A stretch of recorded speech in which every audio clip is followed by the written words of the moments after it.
Good morning everyone.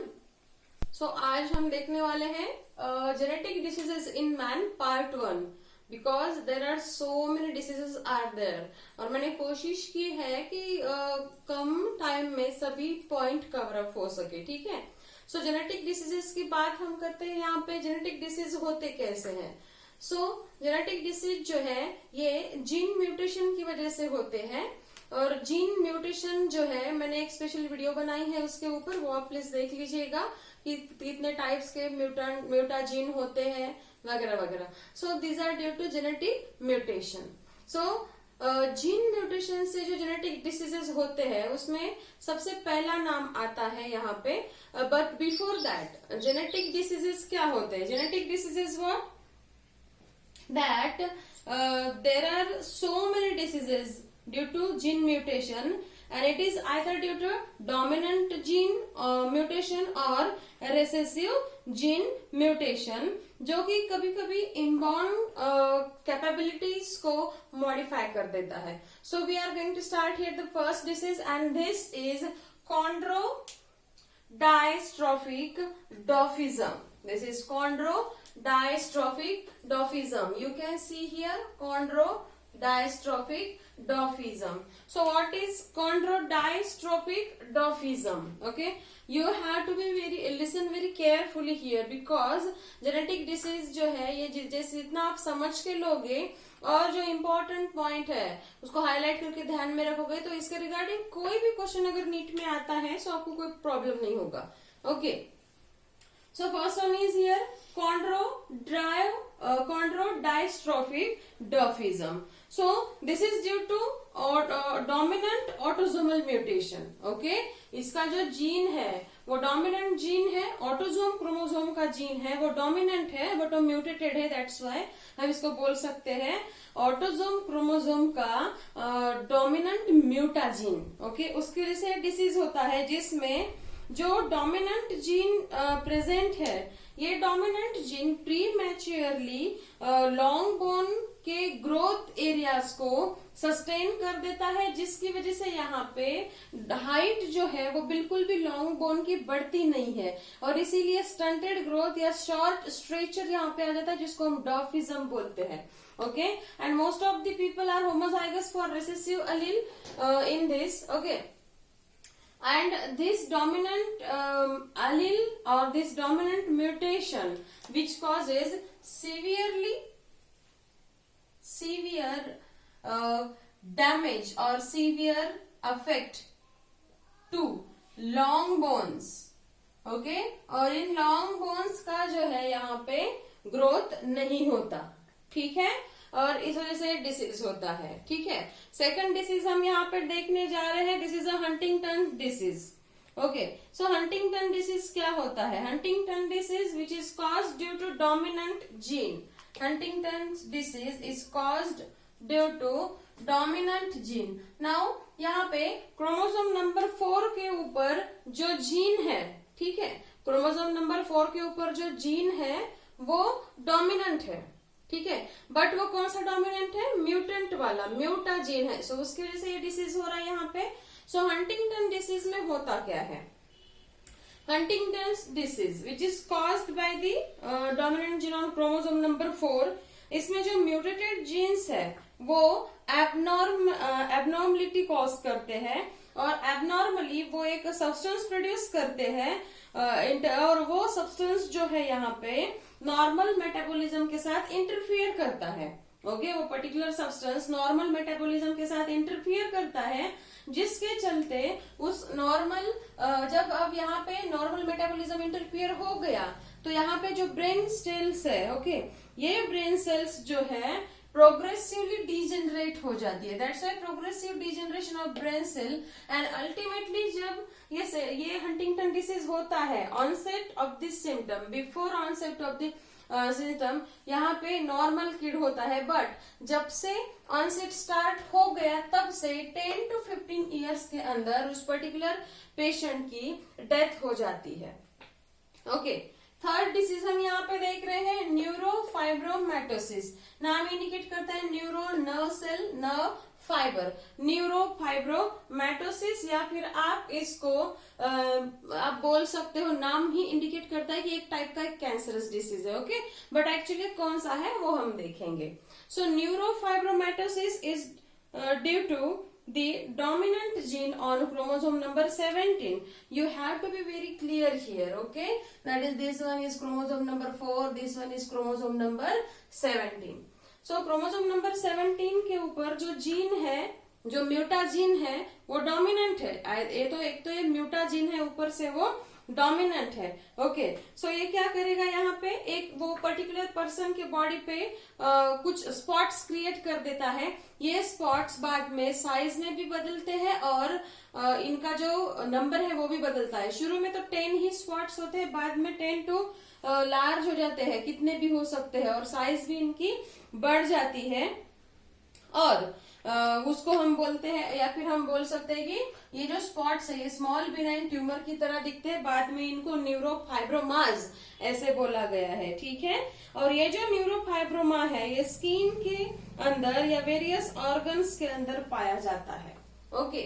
उसके बाद का जेनेटिक डिसीज आता है टे-सैक्स डिसीज।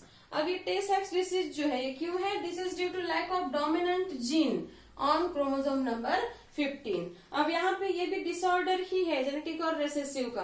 अब यहाँ पे आप देख सकते हैं लैक ऑफ डोमिनेंट जीन का मतलब है कि रेसेसिव जीन है वो, ओके। मतलब पर्टिकुलर जो क्रोमोसोम नंबर 15 है इसके अंदर एक पर्टिकुलर फंक्शन के लिए जो जीन ऑब्वियसली डोमिनेंट चाहिए वो रेसेसिव बन गया, उसकी वजह से यहाँ पे डिसीज रेडी हुआ है। सो टे-सैक्स डिसीज के ऊपर नीट में काफी क्वेश्चंस पूछे गए हैं प्रीवियस में, आप चेक कर सकते हो। So Tay-Sachs disease result from the lack of a dominant gene on chromosome number 14, okay. And this chromosome number 14 dominant gene जो कि क्या प्रोड्यूस करता है, एक पर्टिकुलर यहाँ पे हेक्सोजामिनाइडेज, ओके, एक सब्सिक्वेंट स्टोरेज होता है ये सबस्ट्रेट का, वो प्रोड्यूस करता है। और जो सब्सिक्वेंट स्टोरेज जो है अल्टीमेटली ग्लाइकोस्फिंगोलिपिड प्रोड्यूस करता है। सो अब इस तरह से अगर वो जीन ही डोमिनेंट नहीं है तो यहाँ पे ऑब्वियसली ग्लाइकोस्फिंगोलिपिड भी प्रोड्यूस नहीं होगा जो कि लाइसोसोम के अंदर प्रोड्यूस होता है। So that's why lacks of production of glycosphingolipids in lysosome. So इसके चलते इसका इफेक्ट क्या होता है, जो पेशेंट है वो उसका विजन डिफेक्टिव होता है क्योंकि ग्लाइकोस्फिंगो लिपिड जो है वो एब्सेंट है, यहाँ पे डिफेक्टिव विजन होता है, muscular weakness and gradual loss of all physical and mental control, gradual loss of all physical and mental control and ultimately 3 to 4 year के बीच में इस पेशेंट की डेथ हो जाती है, okay.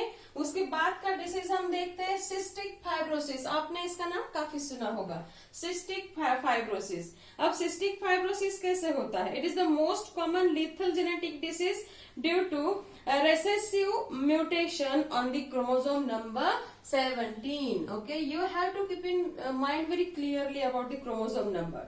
Due to recessive mutation on chromosome number 17, cystic fibrosis. So ये एक most common type का लीथल जेनेटिक डिसीज है जो कि recessive mutation on chromosome number 7 की वजह से होता है। इसमें पर्टिकुलर की बॉडी जो है वो एबनॉर्मल ग्लाइकोप्रोटीन प्रोड्यूस करती है, और ये जो एबनॉर्मल ग्लाइकोप्रोटीन है ये abnormal glycoprotein normal salt metabolism को इंटरफियर करता है, जिसके चलते जो लंग्स, लीवर एंड पैनक्रियाज की जो पैसेज है वो ब्लॉक हो जाते हैं। लंग्स, लीवर्स एंड पैनक्रियाज के पैसेज ब्लॉक हो जाते हैं और इस तरह से धीरे धीरे धीरे लंग, लीवर, पैनक्रियाज जो है वो बिल्कुल भी काम नहीं करते, तब जाके इनकी डेथ हो जाती है। उसके बाद का डिसीज है अल्जाइमर्स डिसीज। ये भी मोस्ट कॉमन टाइप का जेनेटिक डिसीज है, आपने इसके बारे में सुना भी होगा। अल्जाइमर्स डिसीज ये जर्मन न्यूरोलॉजिस्ट अल्जाइमर ने ढूंढ के निकाला है, इसलिए हम इसको अल्जाइमर डिसीज बोलते हैं, ठीक है। So it is, what is Alzheimer, it is the degenerative brain disease. इसका नाम ही क्या है, डीजेनरेटिव ब्रेन डिसीज। ये डीजेनरेटिव ब्रेन डिसीज है। सो इसके अंदर होता क्या है वो हमें अब यहाँ पे देखना है, ठीक है। सो बेसिकली इसमें क्या, इसके सिम्टम्स क्या क्या है, मतलब इसमें क्या क्या होता है. So it is characterize by, first of all it is characterize by memory loss, memory पूरी तरह से लॉस हो जाती है. Okay, then confusion. Okay, then restlessness, मतलब वो इंसान कोई ना कोई एक्टिविटी करते ही रहेगा, रेस्टलेसनेस. उसके बाद में speech disturbances, then erosion of personality, उसको खुद को नहीं पता होता कि वो क्या है, ठीक है ना. इरोजन ऑफ पर्सनैलिटी, जजमेंट, वो जज नहीं कर पाता कि चीज कौन सी है, कौन क्या बोल रहा है, like that. Okay, then inability to perform the function of daily living. Okay, और बेसिकली ये एक पर्टिकुलर एज के बाद ही दिखता है. अल्जाइमर डिसीज जो है एक टाइप का डिमेंशिया है. ओके, ये एक टाइप का डिमेंशिया है जिसमें कैरियोटिपिकली नॉर्मल इंडिविजुअल के अंदर भी ये दिखेगा. और ये जो पेशेंट है, they show accumulation of senile plaques. Senile plaque जो है which are thicken nerve processes. एक सेनाइल प्लैक, ओके, प्लैक आप सभी को पता है, ये एक तरह का अनवांटेड मटेरियल अपनी सभी वेन्स के अंदर, आर्टरीज के अंदर वॉल को चिपक जाता है ये प्लैक. ओके, जो कि आगे जाके फिर डैमेज कॉज करता है. वैसे ही ये नर्व के अंदर चिपक जा रहा है. ओके, ये प्लैक, और ऑब्वियसली नर्व के अंदर अगर प्लैक चिपक जाता है तो नर्व उसका नॉर्मल फंक्शन नहीं करेगी. ओके, और इस तरह से ये जो डिपोजिशन है एक टाइप का पॉलीपेप्टाइड होता है जिसको हम अमाइलॉइड बीटा प्रोटीन बोलते हैं, ठीक है ना. ये जो डिपोजिशन है इस एक टाइप का amyloid beta protein, amyloid beta protein हम इसको बोलेंगे, या आप इसको जैसे कि हम अमाइलेज, ओके, ऐसा भी आप इसको बोल सकते हो, ठीक है ना.